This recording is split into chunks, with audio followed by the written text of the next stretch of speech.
Je donne la parole à Madame Lecros pour le groupe communiste insoumis et citoyen. Je vous remercie. Permettez-moi tout d'abord à mon tour de saluer l'ensemble des personnalités, des élus venus assister à cette séance d'installation.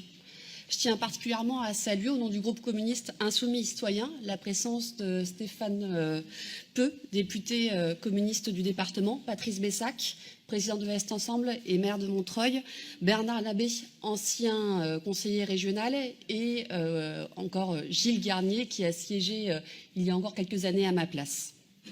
Vous le savez comme moi, cette élection départementale s'est déroulée dans un contexte particulier.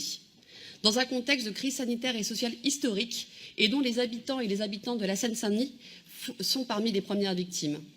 Première victime d'abord, car la Seine-Saint-Denis a payé un lourd tribut lors de la pandémie avec près de 2500 morts. De nombreux salariés de notre département occupant des emplois que l'on a découverts indispensables ont été exposés directement au virus.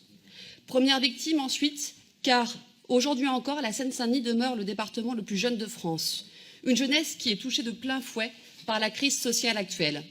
Nous gardons tous en mémoire les témoignages des associations de solidarité de nos villes, de notre département, qui relataient les files d'attente d'étudiants en quête d'aide alimentaire pendant le confinement.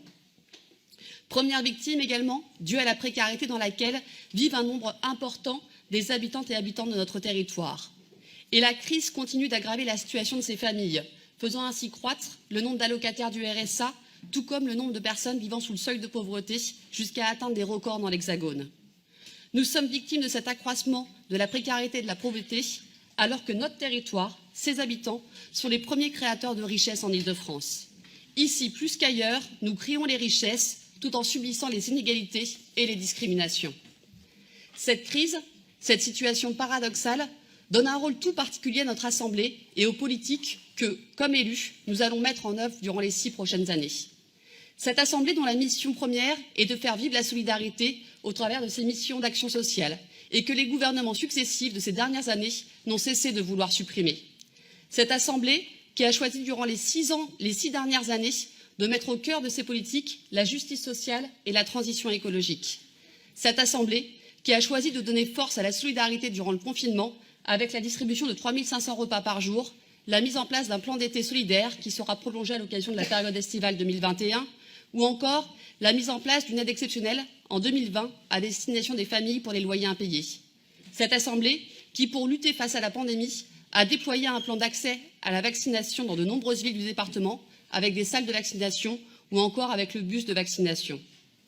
Je profite de ce moment pour saluer, comme l'a fait Stéphane Troussel en début, les élus qui ont œuvré à la mise en place de ces politiques et qui ont laissé leur place lors du dernier scrutin. Je pense naturellement particulièrement à Mariam Derkaoui, Pascal Baudet et Dominique Attia.